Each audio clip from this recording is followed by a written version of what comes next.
Oye, kwela biso. Bebena.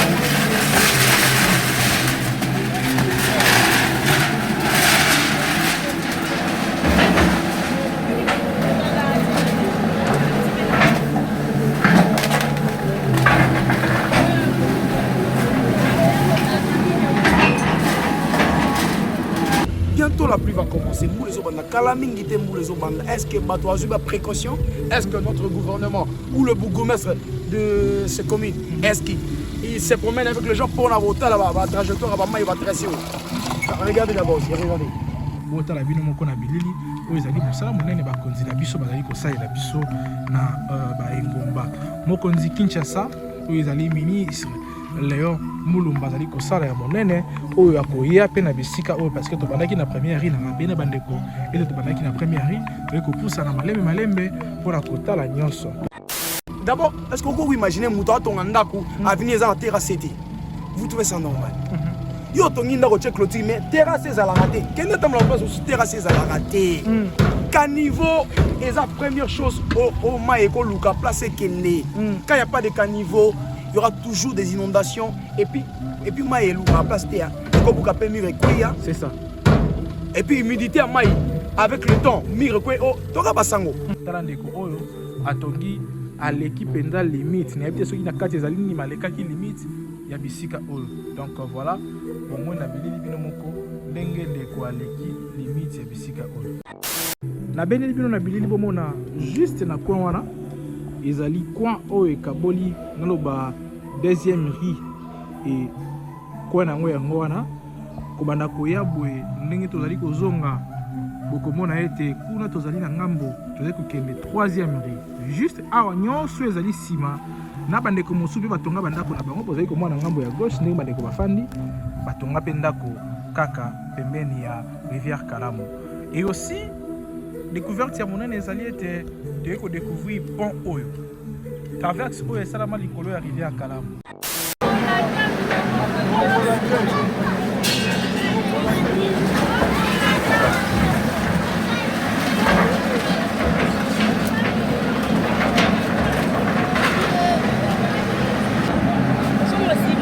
Oye, kwela biso. Bebena.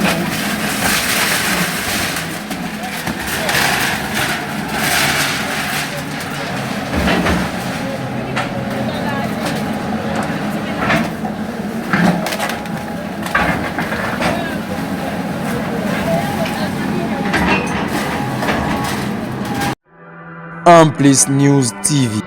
Amplis News TV.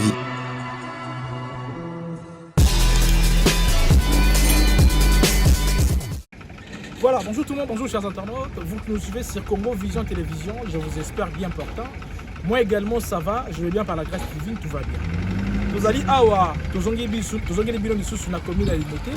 Oyo ezali commune écologique. Je pense que bomona ki misala lunene oyo esalamaki récemment avec le ministre provincial de l'environnement et de l'assainissement ainsi que ya propriété ya ville ya Kinshasa ezali excellence Léon Mulumba oyo akitaki kolandisama na bandeko ya hôtel de ville de Kinshasa bandeko bazali kotambola pe na nzela ya mairie ya ville ya Kinshasa oyo bazali kosala mosala mpona komaterialiser vision ya mokonzi ya mboka chef de l'état Félix Antoine Tshisekedi Tshilombo ya kobatela population na babien na ye aussi sur le plan sanitaire ya kobatela pe population wana pour que azala malamu mingi bomonaki tout au long ya rivière Kalamu na ngambu ya première rive pe tobandaki ndenge makambo ebandaki kosalama bomonaki ndenge misala ezali kosalama kobanda na première rive deuxième rive pe bomoni babilili mais esengaki mosala esalama na ngambu ya troisième rive esengaki mosala esalama na ngambu ya troisième rive mais na ngambu ya troisième rive lelo toye avant démolition avant makambo esalama avant misala esalama bozali komona bino moko na bilili oyo ezali constante osali sur place baimage oyo ekokomi na bandeko ebele parce que bandeko ebele bazali komituna comment tokosala po ete comment tokoyeba ndeko atamboli mabe to ndeko atamboli malamu est-ce que des poids des mesures ezali kosalama non bokomona bilili bino moko lolenge bandeko bazali koyiba limite tout au long ya rivière Kalamu etango bakondeko bakodinda bokoloba l'état azali wapi ezali kosala nini mais bobino moko bokomona bilili lolenge kani bandeko bakoti kino na balabala ya l'état ba respecter ba limite na bango te. Je pense que ministre akoya na bisika oyo pona kosala mosala monene na bisika oyo toko monopoliser pena parole te bona bino moko na bilili et puis tokozonga après pour na kotala o ezali mabongisa bito po ezali ba image to proposer bino pour na mokona lelo. Merci beaucoup et là portez-vous bien, tout ça va continuer.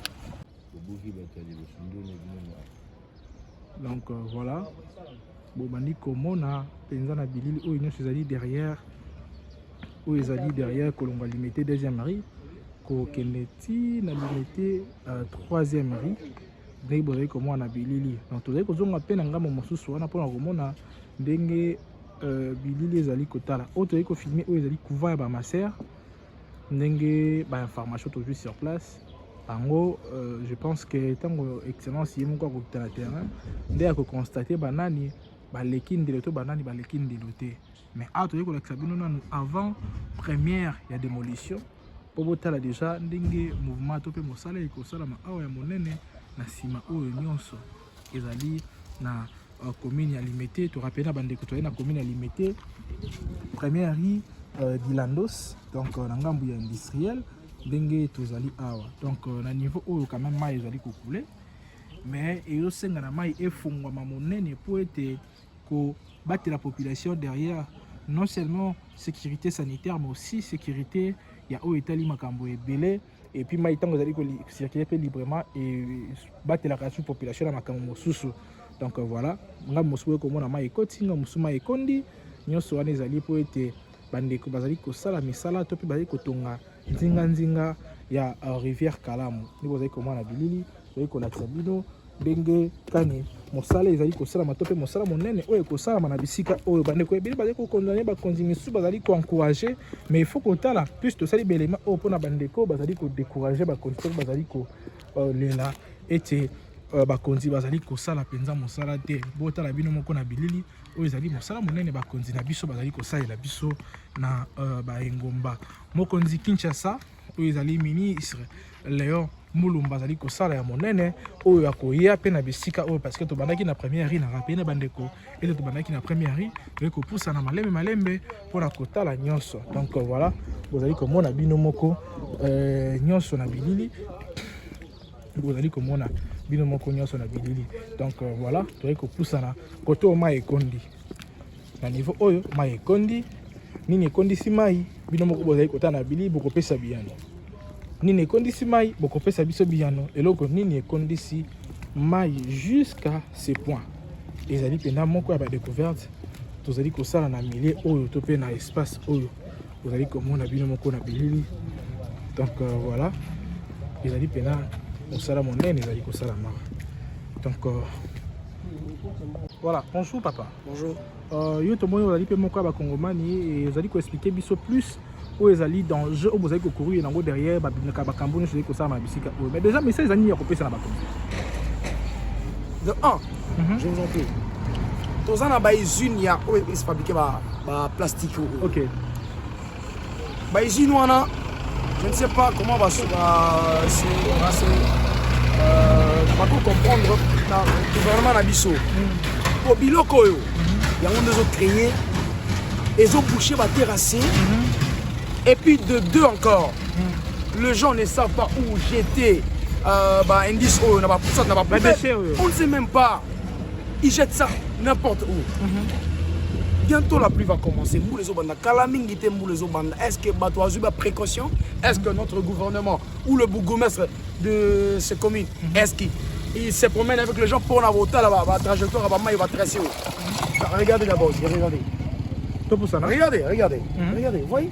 Regardez les inondices. Et ça vient d'où ça? Tous ces déchets. Bientôt, vous allez voir ici, ça sera un fleuve. Et comment le roi fleuve? Ah, nous sommes tous les vous pouvez imaginer, on va trouver un chariot. Pour vous casser beaucoup de l'avenue de la justice. Chariot. Ok. Et c'est normal. Moi j'aime mon pays, j'aime le Congo. Ok. Mais on doit prendre des précautions parce que le jeune dans l'avenir, tu regretter. Dans l'avenir, tu regretter. Je vous dis la vérité, tu regretter. Mais moi, tous les amis, Ghana a parce que vous allez déplorer plus responsabilité côté Abakonzi. Je pense que mon aki la première ministre Kitaki pour démolir bandako nyon sur qui kolekisa ma limite o esenga ki na bango batonga. To pour ça na biso ma liboso il y a limite ça bango sangi batonga.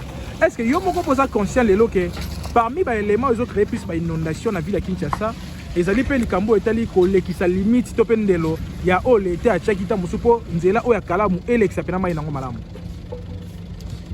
Bien sûr. Et j'inclus le cadastre minier. Il est où? Parce que toi, Alex, limite. D'abord, est-ce qu'on peut imaginer Mouta Tongandaku à venir à terrasser? Vous trouvez ça normal? Yo tongi ndako check clôture mais terrasser à la raté. Quel est le place où terrasser à la raté? Caniveau est la première chose au Maïko Luka placé Kene. Quand il n'y a pas de caniveau, il y aura toujours des inondations et puis Maïlou à la place terre. C'est ça. Et puis humidité à Maï avec le temps, Mirekwe oh, toka basango. Net la Jamaïque. Papa mo rafana ka bombule beta mais Mirekwe la mwana na papa maman ya boy baba na papa bakufi. Mais mir nzoka ndezaki na fissure, Maï lembisi mur ekwe li papa na mwana. Maman ya boy babisi mbala kufi na mur ekwe. Tout ça. Attends. Nous sommes dans quel pays? J'aime mon pays. Et j'aime mon président. Notre président doit savoir qui est qui. Et puis, il faut, on dit quoi en français? Donner la place à quelqu'un et une personne qu'il faut, à la place qu'il faut. Pesa moutou, place qu'il faut par rapport à Maël et Naïo, à Tanguy la classe. Ne prends pas juste parce qu'il parle bien français. Non, non. Même aux États-Unis, on n'a pas besoin de diplôme. On dit, montre-moi ce que tu as dans ton ventre. C'est que tu sais faire, c'est tout. Et puis, il faut toujours bosser. Quand tu fais un travail, il faut bosser. Il ne faut pas aller à gauche, à droite. Pour que ce pays avance, nous avons une génération au lobby to corriger. Mais bah koko nane biso. Papa bino bozaka bozana bango pon to komi bobiso bana. Bana ba ko nane biso. Tout le monde a pas diplômé belé. Mais demande à ces diplômés là. Qu'est-ce que tu sais faire? Est-ce que au début au comata lettre et à nini deux orthographes qui est pas de faute? Il y a des gens, bah on a raté Moussala pour la faute d'orthographe. Je connais. Autant lui français ça fait quoi? Mais français écrit c'est autre chose, français parler c'est autre chose. Voilà, mais toujours il y a les camarades déchets. Yo moko simbi mai na maboko bien que tout ça li pib na bango gratuitement, il y a pas de problème. Mais déjà lelo commune limité, moi je pense que nga nazali parmi bandeko ba ibi commune limité malamu mingi. Na bandeko mosu bazala pena na commune limité ba bango commune écologique. Écologique. C'est toute une école. Quartier industriel. Oui. Quartier résidentiel. Oui. Commune écologique. Mais tout au long il y a boulevard. Même na ba riel mosu to comme on a ndeti. L'État peut acheter qui moi Corbeil. Est-ce que Corbeil on a besoin de rappeler tant boire parce que les lois sont motocycles comme la maille na bois qui bisika sans ka boaka. Azai côté la par na responsabilité. Est-ce qu'il faut l'État faut des arabes dans l'État faut des appels à biso baï population. Non, l'État aussi a ses responsabilités. Exactement. Pas ses je dis ses responsabilités. C'est l'État qui doit apprendre aux gens où j'étais et puis il s'en a passé. Tout commence par l'école primaire. C'est base. École primaire, c'est la base. On peut t'apprendre le droit à l'école primaire tant que tu es tout petit. Comme ce qu'il faut faire. L'hygiène, c'est à l'école primaire. Aujourd'hui, je regarde, mon président, je vous aime beaucoup. Fachi, je t'aime beaucoup. Il y a une chose. Dans toutes les écoles privées ou soit de l'État, dans nos soeurs, on met un drapeau chaque temps. Salut au drapeau. Est-ce qu'on le fait? Est-ce qu'on le fait? Je vous en prie. La notion, c'est ici, la tête doit fonctionner. Toutes les écoles, parce que tout ce qu'on voit ici, base c'est l'école primaire. L'hygiène c'est l'école primaire. Un enfant à l'école, moi j'ai étudié à l'ICASI. J'étais étudiant, j'ai fait mes écoles maternelles à la Gécamine. Mon père était cadre de la Gécamine. Mais quand nous apprenons où on peut jeter les immondices, il y a une poubelle à côté de l'école. À l'entrée et à la sortie, il y a une poubelle. On peut jeter ça. Mais aujourd'hui, est-ce que dans vos écoles d'abord, vous apprenez les enfants où on peut jeter ça? Là-bas, c'est l'école primaire et maternelle. N'allez pas loin. Toutes ces écoles. Moi, je peux entrer dans quelque... Est-ce que... Bazan drapeau nabiso, bazan drapeau nabiso, tout ce que tu vois. Apprenez les enfants à l'école. Regardez. Ok. Regardez. Mais les usines qui fabriquent ça, est-ce que l'État l'andarabango pour leur dire, un jour, vous payez les taxes, apprenez aussi à avoir aussi de... Des corbeilles. Des corbeilles. Ils doivent contribuer. Ils doivent aider l'État aussi. Parce que nous achètons de l'eau. Moi, je veux boire. Alors quand je marche comme ça, je n'ai pas vu de poubelle. Je veux jeter ça où? L'État, ça n'est bien. L'État retient la poubelle partout. Mais est-ce que nous avons cette notion de jeter ça dans la poubelle? C'est ça. Vous volez tout, n'importe, vous volez n'importe. Poubelle, l'État, poubelle, yo, ibi poubelle. Yo, ibi poubelle à l'État pour ça, pourquoi ça? Vraiment. Mais pour la démolition, n'est-ce pas que démolir banda ko na limite. Est-ce que vous êtes d'accord na moto aux allez penza moto? Moi à Kitambo, j'ai vu na Kitambo parce que si tu es à côté de rail, ils ont raison. C'est un espace, il y a l'État. OK. L'État a ses raisons parce que l'État n'a mis tout. Ils sont ça semblant. Est-ce que vous avez à l'État, même dans les camps militaires, est-ce que vous savez, tout autour des camps militaires, les gens conçus de maisons, il n'y a pas de terrassés? Okay. Allez voir. Moi, allez voir. Tout autour des camps Kokolo. Batongi bandako basombi mais caniveau exacté. Mais à dire que l'État, quand vous construisez, vous avez demandé à l'État. OK. Mais je comprends pas moi. Merci beaucoup. Merci. Donc voilà. Na beneli bino na bilili bomona juste na coin wana ezali coin oyo kaboli naloba deuxième rue et coin nango yango wana kobanda koya boye ndenge tozali kozonga bokomona ete kuna tozali na ngambo tozali kokende troisième rue juste awa nyonso ezali sima na bandeko mosusu batonga bandako na bango bozali komona ngambo ya gauche ndenge bandeko bafandi batonga pe ndako kaka pembeni ya rivière Kalamu.